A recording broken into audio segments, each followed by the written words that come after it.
The first sign that something was wrong was not the shouting, the alarms, or the sudden movement of staff. It was the silence. It spread across the zoo like a held breath. Visitors who had been laughing moments earlier lowered their voices without knowing why. A child tugged at her father's sleeve, confused by the sudden tension. Even the birds seemed to quiet their calls, thinning until only the faint hum of the city beyond the walls remained. Inside the great ape enclosure, a massive silverback stood completely still. His name was Cade. At over 400 pounds, Cade was the kind of gorilla that commanded attention without effort. He was known among keepers for his calm presence, a dominant male who ruled not through constant displays of power, but through quiet authority. He usually sat near the center of the habitat, watching his troop with half-lidded eyes, responding to visitors with little more than a bored glance. That morning, he had retreated to the far corner. His back was turned to the glass. His shoulders were hunched. His massive arms were folded tightly against his chest in a posture no one had ever seen from him before. When another gorilla ventured too close, Cade didn't chase or strike.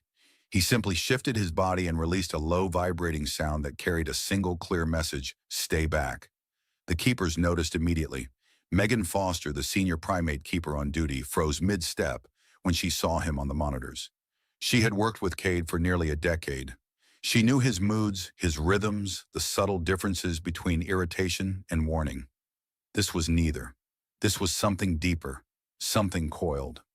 He's isolating, she said quietly into her radio. And he's guarding. Guarding what a younger keeper asked. Megan didn't answer right away. She leaned closer to the screen, replaying the footage from the last hour. Cade hadn't moved more than a few feet. He hadn't eaten. The enrichment toys placed nearby were untouched. His eyes tracked every movement in the enclosure, not with aggression, but with a sharp, focused intensity that made her stomach tighten. Then she noticed his hands.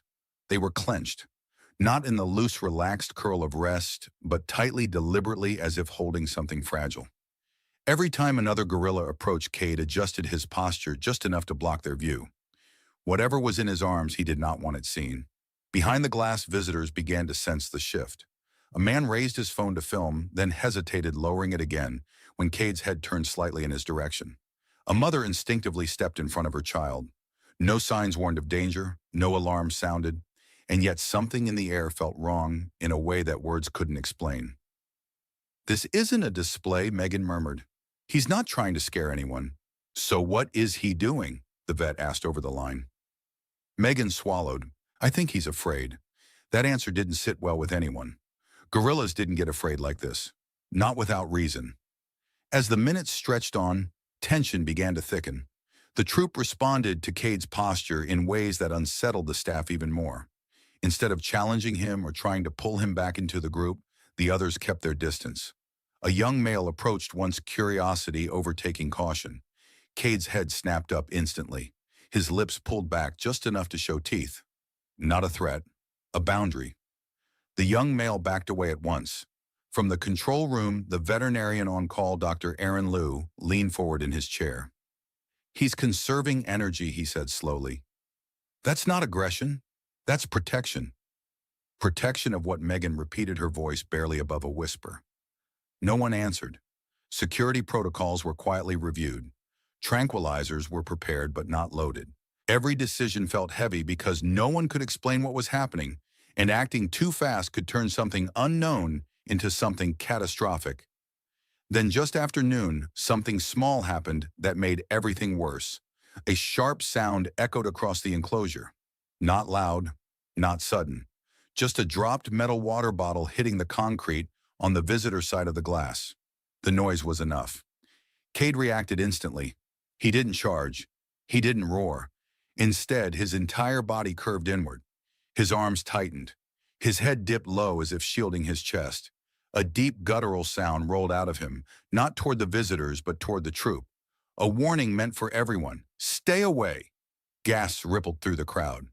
"What is he holding?" someone whispered. Megan's heart pounded. She rewound the footage frame by frame, pushing the zoom as far as it would go. For a split second between Cade's fingers, she saw movement. Tiny, pale, alive. Her breath caught. "That's not food," she said. Dr. Liu's voice hardened. "Get everyone out of the viewing area." Now! As visitors were ushered away, confusion turned into unease. Rumors spread in hushed tones. A sick gorilla, an impending attack, a dangerous animal losing control. None of them were right. Inside the enclosure, Cade rocked slightly now, a slow rhythmic motion that looked almost deliberate. His breathing was heavy, uneven, but controlled. His eyes no longer followed the troop. They stayed fixed downward, focused on whatever rested against his chest. Megan stared at the screen, her mind racing through possibilities she didn't want to consider. If Cade was injured, he would show it. If he was angry, he would escalate. If he was dominant, he would assert. But this looked like fear mixed with determination, like something ancient had overridden instinct. "He's not dangerous," she said softly, more to herself than anyone else. "He's desperate." The zoo had seen emergencies before. Injuries, escapes, even deaths. But none of those moments felt like this. This was not chaos. It was control held together by sheer will. Whatever Cade was holding, it mattered more to him than food hierarchy or safety. And deep in Megan's chest, a cold realization settled. Whatever was about to be discovered was going to change everything they thought they knew about him, and possibly about gorillas themselves. Fear rarely announces itself honestly. Inside the Great Ape Pavilion, it arrived disguised as danger. From the moment visitors were cleared from the viewing deck, the atmosphere shifted from uneasy curiosity to controlled alarm. Steel gates slid into place with heavy finality. Radios crackled constantly now, their clipped voices betraying tension no one wanted to say out loud. In the control room, every camera angle was pulled up at once, each screen showing the same image from a different distance. Cade unmoving in the far corner of the enclosure, his massive frame curled inward around something unseen. "What if he charges?" a junior keeper asked, barely above a whisper. Megan Foster didn't answer immediately. Her eyes were fixed on the monitor, tracking every subtle change in Cade's posture. His shoulders were raised higher now. His jaw was set. Each breath expanded his chest in slow, deliberate pulls, as though he were rationing air itself. "He's scared," she said finally. "That doesn't mean he won't hurt someone," another voice replied. That was the problem. Fear in an animal like Cade looked indistinguishable from a threat. Dr. Aaron Liu stood with his arms folded, watching the data scroll beside the live feed. Heart rate elevated. Cortisol levels unknown but implied. Appetite absent. Protective posture sustained for hours. On paper, the signs suggested instability. And in a zoo environment, instability meant risk. "We can't let this escalate," the operations manager said. "If he lashes out, someone could get killed." Megan felt her chest tighten. "He hasn't lashed out," she countered. "He's doing the opposite. He's holding himself back." No one responded. Inside the enclosure, the troops sensed the shift in human behavior, even without seeing it. Gorillas were acutely sensitive to tension, and now it pulsed through the habitat like an electrical current. A female near the climbing structure retreated into the shadows. Two juveniles froze mid-play, watching Cade from a distance they had learned not to cross. Then one of them cried out. It was sharp and sudden, a startled sound that cut through the quiet. The juvenile had tripped over a branch, nothing more. But the noise snapped something open. Cade reacted instantly. He lifted his head and released a thunderous vocalization that slammed against the concrete walls. It wasn't a roar of attack. It was raw, explosive, and desperate. His body surged forward half a step before he stopped himself. Feet planted, wide arms tightening around his chest. From the control room, several people flinched. "That's it," someone said. "He's escalating."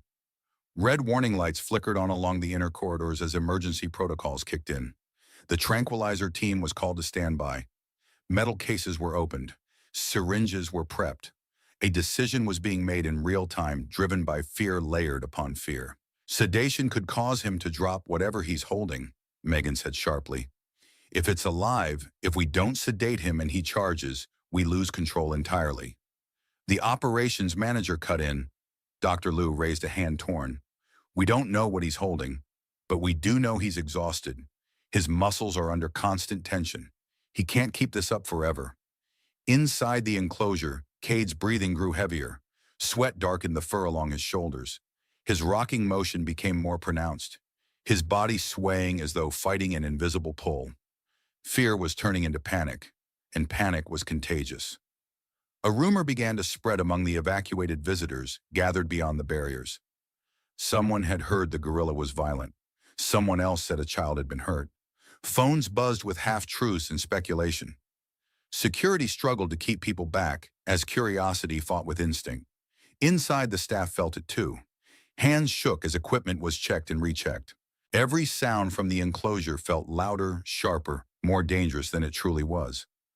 "Look at his eyes," a keeper said, pointing to the screen. Cade's gaze had shifted. He was no longer watching the troop. He was watching the access gate. "He thinks we're coming for it," Megan whispered. That was when the misunderstanding fully took shape. To the staff, Cade's posture looked defensive. To Cade, the preparations looked like a threat. Dr. Liu leaned closer to the microphone linked to the enclosure's sound system. "Play the calming track," he said. Low frequency, familiar tones, a soft rhythmic hum filled the habitat designed to soothe. For a moment it seemed to work. Cade's shoulders lowered slightly. His breathing slowed. Then a sharp hiss sounded as a door sealed behind the tranquilizer team entering the outer corridor. Cade stiffened. His head snapped toward the sound. His body tensed like a drawn bow. A deep, guttural growl rolled out of him, vibrating through the concrete floor and into the control room. It was not loud. It was not wild. It was final. "Back up," Megan said urgently. "Back up now." But fear had momentum now, and momentum was hard to stop. The tranquilizer team hesitated, unsure whether to advance or retreat. The pause lasted only seconds, but it was enough. Cade shifted his weight forward again, this time lifting one arm slightly. For the briefest instant, something small was visible between his forearm and chest. A flicker of movement, a fragile shape. Megan's heart slammed against her ribs. "He's showing us," she said. "He's not threatening. He's begging us to stop." Another growl tore from Cade's chest, louder this time. The troop responded immediately. Two adults moved closer, not to challenge him, but to flank him. The juveniles retreated behind them. A loose formation took shape, protective, coordinated, deliberate. "They're organizing, Doctor," Lau breathed. "This isn't chaos," but from the outside it looked exactly like it. Security alarms sounded briefly before being shut off. A mistake, a miscommunication. But the damage was done. Cade reared slightly, beating his chest once with his free hand, the sound cracking through the air like a gunshot. Several staff members stepped back instinctively. "Fire the dart," someone said. "No," Megan shouted. Her voice cut through the noise like a blade. She stepped forward right up to the glass, ignoring the warning lights, ignoring the protocols she had helped write. She crouched low, making herself small, her palms flat against the barrier. "Cade," she said softly, forcing calm into every syllable. "It's me. I'm here.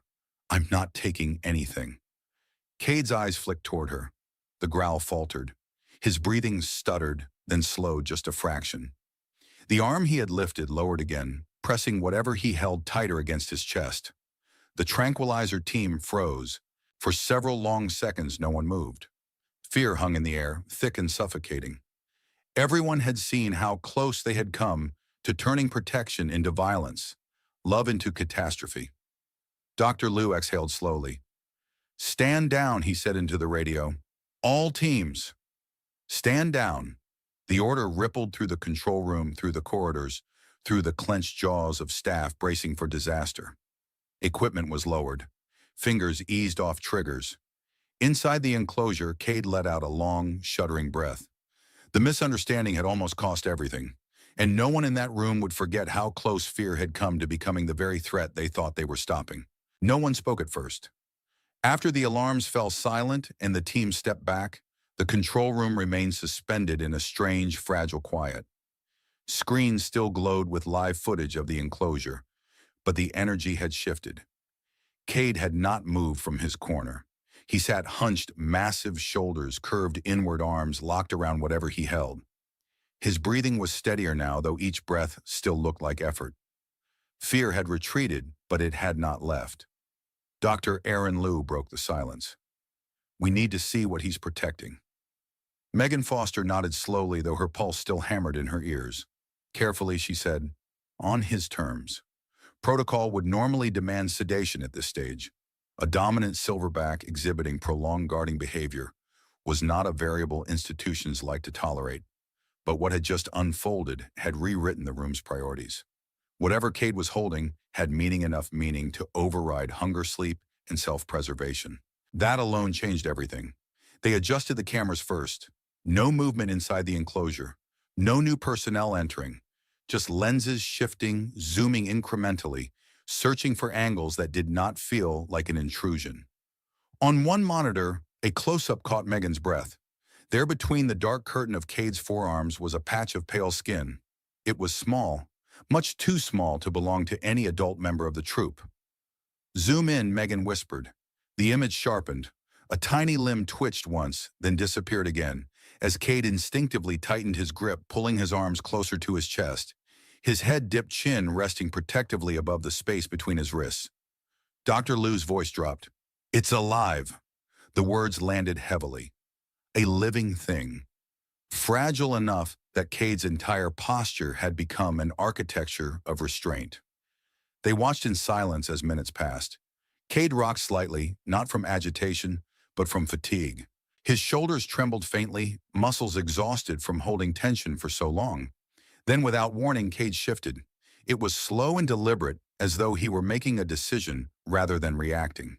He adjusted his weight, leaning back against the enclosure wall. One arm loosened just a fraction. Everyone froze. For a heartbeat, the object of his vigilance was visible. A newborn, not a gorilla. The room seemed to lose oxygen all at once. The infant was impossibly small against Cade's massive hands. Pink skin showed through sparse dark fur. Eyes sealed shut. The chest rose and fell in shallow, uneven breaths. Dr. Lou stared at the screen, disbelief etched across his face. "That's a colobus monkey," he said slowly. "Days old, maybe hours." Megan felt tears sting her eyes before she realized she was crying. How did it get in there? No one answered, because the answer, whatever it was, would not make this moment easier. Cade shifted again, curling his fingers inward like a sheltering cage. His thumb brushed the infant's back with extraordinary gentleness. A sound escaped his throat, then not a growl, not a grunt, but something softer broken. A sound of effort, of care.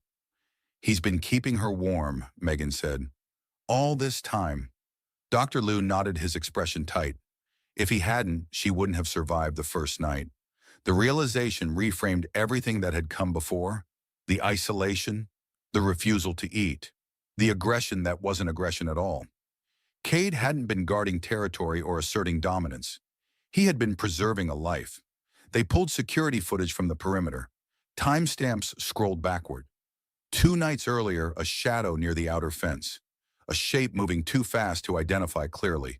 A brief breach alarm dismissed as a false trigger. Somewhere in that chaos, the infant had been lost or abandoned, and somehow ended up inside Cade's enclosure. Dropped, thrown, or simply left to die. Instead, she had been found. Cade's gaze lifted suddenly, fixing on the camera lens. For an instant, Megan felt as though he were looking straight at her through the glass, through the technology, through the layers of human misunderstanding. "Okay," she whispered. "Okay, we see her." The next question arrived like a weight. How do you take a newborn from the arms of a creature who has sacrificed everything to keep it alive? Dr. Lou ran the numbers quickly in his head. "She's hypothermic, dehydrated. She won't last much longer without intervention." "And he won't either," Megan added. "He's running on nothing." Inside the enclosure, Cade's head drooped, his back pressed harder against the wall. For the first time since the incident began, his arms sagged slightly, not from choice, but from exhaustion. The infant made a weak sound. Cade responded instantly, adjusting his grip, drawing her closer. His jaw clenched. The tremor in his hands worsened. Megan didn't think. She acted. She stepped to the glass again, crouching low, palms open. No radio, no commands. Just her voice. "Cade," she said quietly. "You did everything right." His eyes flicked toward her. Bloodshot, tired, but still sharp. "She needs help," Megan continued. "And so do you. I promise we will be gentle." Cade didn't move. Dr. Lou held his breath. The entire room seemed to lean forward as one. Then slowly, impossibly, Cade lowered his arms. He didn't release the infant. He didn't push her away. He presented her. The newborn lay cradled in his palms, exposed but protected, his fingers curved like walls around her fragile body. His chest rose in a deep, shuddering inhale, then exhaled in a long breath that sounded almost like relief. Megan's knees nearly buckled. "He's asking," she whispered. "He's trusting us." No one argued. The plan changed instantly, not written, not rehearsed, but understood. No sedation, no force, only approach, patience, and respect. Megan retrieved a warmed blanket from the prep room. She returned slowly, visibly, holding it open. She knelt again, making herself smaller than the moment required. "Cade," she said softly. "May I?" The silverback watched her hands. His gaze dropped to the blanket, then back to the infant. A long pause stretched between them, heavy with consequence. At last Cade moved. One massive finger brushed the infant's back, as if memorizing the shape of her. Then with infinite care he leaned forward and placed her into the blanket. The moment she left his hands, a sound tore from his chest, not anger, not grief, but release. His arms fell to his sides, shaking violently, as though they had forgotten how to rest. Megan wrapped the infant quickly and backed away. Dr. Lou moved in immediately, transferring the newborn to the waiting team. Inside the enclosure, Cade did not follow. He sat where he was, empty-armed for the first time in days, staring at the space where the infant had been. Then he lay down, not in defeat, not in despair, in peace. The discovery had changed everything, not just what they saw, but how they understood him. Cade had not been dangerous. He had been brave. And in that moment, everyone watching knew they had witnessed something they were never prepared for: proof that compassion does not belong to one species alone. The room did not erupt into relief when the infant was carried away. Instead, a different weight settled over everyone, a quieter one, heavier in its own way. The crisis was not over. It had simply changed shape. Cade lay on his side near the back wall of the enclosure, his massive frame stretched out but unmoving. His breathing was slow and deep, the kind that followed prolonged strain. For the first time since the incident began, his arms were empty. That absence mattered. Megan Foster stayed by the glass, unwilling to leave. Dr. Aaron Liu stood beside her, eyes moving constantly between Cade and the live feed from the veterinary wing, where the newborn colobus monkey was now surrounded by warm light, IV lines, and steady hands. "She's stabilizing," a nurse said over the radio. "Heart rate's improving, temperature's coming up." Megan closed her eyes briefly. "Good," she whispered. Then she looked back at Cade. He had not reacted when the infant was taken. No roar, no charge. No panic. That restraint more than anything else terrified her, because restraint could also mean withdrawal. Gorillas did not vocalize grief the way humans expected. They did not cry out. They folded inward. They slowed. They stopped engaging with the world. Cade had given everything he had for something that was not his. Now the question was whether he would survive the cost of that choice. "He hasn't eaten in days," Megan said quietly. "If he shuts down now..." Dr. Liu finished the thought for her. "We could lose him. Protocol would have justified sedation hours ago." The administration was already pressing for it, voices sharp on the conference line. A silverback who had displayed aggression, no matter the reason, was a liability. But no one in that room could bring themselves to reduce what they had witnessed to a liability report. "He trusted us," Megan said. "If we force this now, we break that." Dr. Liu studied Cade's vitals on the monitor. His heart rate was elevated but steady. No signs of immediate collapse. Severe exhaustion, yes, but also something else. He was listening. Cade's eyes were open, tracking movement beyond the glass. Not defensively, not challengingly, just aware. "He's still here," Dr. Liu said, mentally. Megan straightened. "Then we need to meet him there." The choice was not written anywhere. It would never appear in a manual. But it was the choice that would define everything that followed. Instead of isolating Cade further, they decided to do the unthinkable. They would let him see the infant. Not touch, not approach. Just see. The veterinary team prepared a secure mobile incubator with reinforced plexiglass, transparent temperature, controlled silent. Cameras would monitor every movement. Emergency tranquilizers would remain on standby, unused unless absolutely necessary. "This is a risk," Dr. Liu said frankly. "Yes," Megan replied. But so was everything he did. They waited until the enclosure was quiet. No visitors, no sudden noises. The troop had settled into distant corners, subdued as if sensing the gravity of what had occurred. When the incubator was wheeled into the viewing corridor adjacent to Cade's enclosure, Megan's pulse thundered in her ears. "Cade," she said softly through the intercom, "I want to show you something." The silverback did not react at first. Then his head lifted. His gaze locked onto the glowing rectangle being positioned several yards away, safely behind reinforced barriers. The incubator hummed faintly. Inside, the tiny colobus monkey stirred wrapped in soft cloth, her chest rising more evenly now. Cade pushed himself upright, slowly, carefully. No aggression, no alarm, just attention. He took one step forward, then another. Each movement was deliberate, restrained by fatigue and something like fear. Fear not of humans, but of loss. Megan held her breath. Cade stopped a few feet from the barrier. His massive hands rested on the ground as he leaned forward, eyes narrowing slightly as he focused. The infant shifted. Cade inhaled sharply. A sound emerged from him, then low and broken, vibrating deep in his chest. Not a roar, not a warning. Recognition. His fingers flexed once, then stilled. He did not reach for the barrier. He did not challenge it. He simply sat, watching. "She's alive," Megan whispered. "He knows." On the other side of the glass, the newborn let out a faint sound, barely more than a breath. Cade responded instinctively, rocking once, then stopping himself as if remembering the boundary. Dr. Liu felt his throat tighten. He's choosing restraint again. Minutes passed like hours. Cade did not move away. He did not escalate. He stayed exactly where he was, eyes never leaving the incubator. And then something changed. The tension in his shoulders eased. Not fully, but enough. He exhaled deeply, the kind of breath that comes when a body releases a burden it has been carrying alone. His posture softened. He leaned back slightly, placing one hand against his own chest. For the first time in days, he looked relieved. "That's it," Megan said softly. That's what he needed. The choice to show him the truth instead of hiding it had altered the trajectory of everything. Later that evening, food was placed closer to Cade than it had been since the incident began. Not forced, not emphasized. He ignored it at first. Then after another long glance toward the now empty corridor where the incubator had been, he reached out and took a piece of fruit. He ate slowly, carefully, as if relearning the act.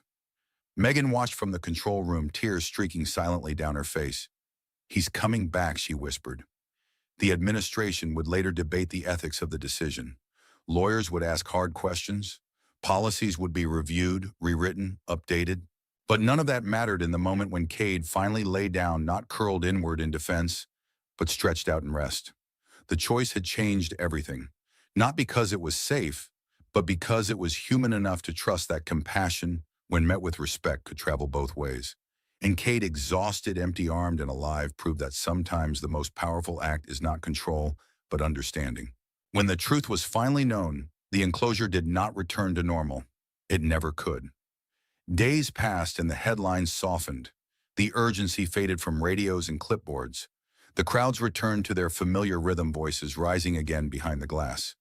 To most visitors, the crisis became a story already told, an unbelievable moment, now resolved. But inside the habitat, something had shifted at a deeper level. Cade no longer sat in the far corner. He moved again through the space, slowly at first. His steps measured, his posture different. Not weaker, but quieter. The way someone moves after carrying something heavy for too long, and finally setting it down only to realize their body remembers the weight. The troop watched him closely. They did not challenge him. They did not crowd him. They adjusted around him subtly, instinctively. A younger male yielded space without being prompted. A female lingered nearby longer than before, grooming him in brief, careful motions. Even the juveniles, usually chaotic, unfiltered, kept their distance, as if sensing something fragile had replaced something fierce. Leadership had not left Cade, but it had changed shape. Megan Foster noticed it on the third morning after the infant's removal. She stood at the observation window before sunrise, coffee untouched in her hands, watching Cade sit beneath the artificial canopy where the light fell softly across his shoulders. He was holding nothing now. And yet his arms still curved inward when he rested, as if memory had carved the shape of protection into muscle and bone. "He still checks that corridor," she murmured to Dr. Aaron Liu beside her. Dr. Liu nodded. He remembers. The infant colobus monkey, now officially named Luma by the veterinary team, was improving steadily. Her feedings had stabilized. Her grip had strengthened. She slept longer stretches without distress. On paper, the crisis was over. Emotionally, it had only just begun. Every afternoon, Megan arranged for the live feed from the nursery to play briefly on the secured screen visible from Cade's enclosure. Not as a test, not as enrichment, simply as continuity. Cade always noticed. He would pause whatever he was doing, eating, grooming, sitting, and look. He never vocalized, never reached out. He watched with the same intensity he had shown from the beginning, his breathing slow, his eyes focused, as if committing every movement to memory. And then when the screen went dark, he would turn away and resume his place in the world. Not clinging, not collapsing, choosing. That restraint, Megan realized, was the most extraordinary thing of all. The investigation that followed revealed what they had suspected but hoped was not true. The Northgate breach, the dropped carrier, the abandoned infant. Someone panicked or careless or cruel had introduced a life into an environment where it did not belong and walked away. Cade had not hesitated. He had not questioned species or size or consequence. He had simply acted. And in doing so, he had rewritten assumptions that decades of research had barely begun to challenge. At a staff meeting weeks later, a senior administrator used the word anomaly. Megan disagreed. "This wasn't an exception," she said quietly. "It was a response." The room fell silent. "He didn't become aggressive because he was dangerous," she continued. "He became aggressive because he was afraid, because something fragile depended on him, and he didn't know if we were a threat or a solution." Dr. Liu folded his hands. "And when he realized we could help, he let go," Megan said. "That's what remained after the truth was known. Choice." Cade's health slowly returned. His appetite improved. His weight stabilized. The tremor in his hands faded. But he never fully returned to the silverback he had been before, and no one tried to make him. Visitors sometimes asked why he no longer beat his chest as often, why he didn't climb the highest structures anymore. The signage offered neutral explanations: age, temperament, social dynamics. But Megan knew better. Strength, once proven, no longer needs to announce itself. One morning, as winter light filtered weakly through the dome, Megan watched something that made her sit down hard on the bench. Cade was near the glass, closer than he had been in weeks. On the other side, a child pressed her small palm against the barrier, eyes wide silent. Cade looked at her. For a long moment, neither moved. Then slowly, carefully, Cade raised one massive hand and placed it against the glass directly opposite the child's palm. No threat, no display, just presence. The child smiled. Megan felt tears burn behind her eyes. It wasn't the moment itself that broke her. It was the accumulation of everything that had led there. The fear, the misunderstanding, the discovery, the choice, the aftermath. What remained was not spectacle. It was connection. Weeks later, when Luma was transferred to a protected primate sanctuary, better suited to her species, the staff gathered quietly. There were no cameras, no announcements. Before the transport vehicle departed, Megan stood once more at the screen, turning it on for the final time. Cade came immediately. He sat. He watched. The infant shifted stronger, now her movements curious instead of weak. Cade exhaled a long, steady breath. And then he turned away. He did not follow the screen. He did not linger. He walked back toward the center of the enclosure where the troop waited and lay down among them, finally at rest. The truth had been known. The choice had been made. And what remained was not loss, but legacy. A reminder written not in reports or footage, but in behavior, that fear can look like aggression, that protection can look like danger, and that sometimes the most profound acts of care come from those we least expect. Cade did not save the infant because he was taught to. He saved her because he could. And in doing so, he left behind something quieter, stronger, and far more enduring than instinct alone. He left behind proof. In the end, this story was never just about a gorilla.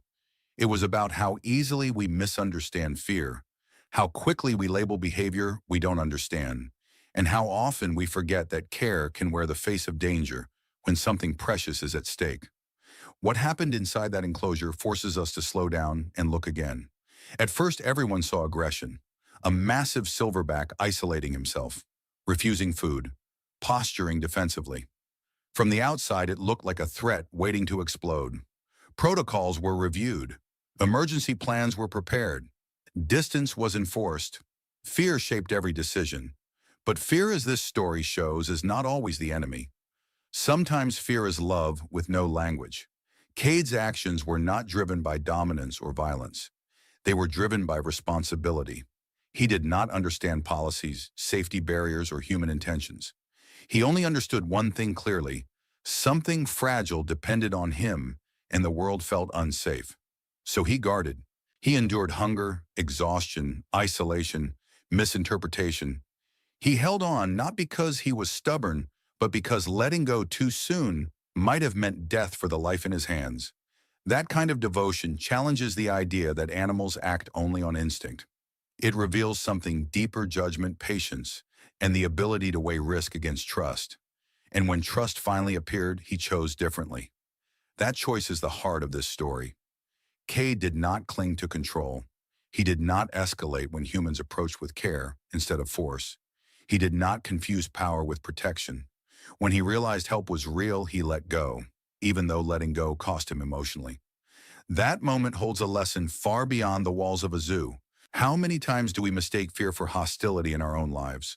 How often do we assume someone is difficult, aggressive, or distant without asking what they might be protecting? How many conflicts could change if we pause long enough to ask not what is wrong with them, but what are they afraid of losing? This story reminds us that compassion does not always look gentle at first glance. Sometimes it looks tense. Sometimes it looks defensive. Sometimes it looks like resistance. But beneath that surface, there may be a quiet act of courage unfolding, one that deserves understanding rather than judgment. It also reminds us of responsibility. The infant in this story never should have been placed in danger. Human carelessness created a crisis that an animal paid for with his body and his trust. The fact that the outcome was hopeful does not erase the cost. Instead, it calls us to do better, to treat wildlife not as entertainment, not as props for stories or moments, but as lives with emotional depth and real consequences. Cade did not need recognition. He did not need applause. What remained after the truth was known was not drama, but dignity. And that is perhaps the most powerful takeaway of all. Strength is not proven by how loudly we assert control. It is proven by how carefully we protect, how wisely we choose, and how bravely we release when the time is right. If this story moved you, let it move you beyond the screen. Let it change how you see animals, how you interpret behavior, and how you respond to fear, your own and others. These stories matter because they remind us that empathy is not a human invention. It is something we share. If you believe in stories that challenge assumptions, awaken compassion, and reveal unexpected depth in the natural world, we invite you to stay with us. Subscribe to the channel to support the creation of more powerful, meaningful stories like this one. Your support gives us the motivation to keep telling stories that matter. Stories that slow us down, open our hearts, and remind us that sometimes the greatest lessons come from those who never speak at all. Thank you for being part of this journey.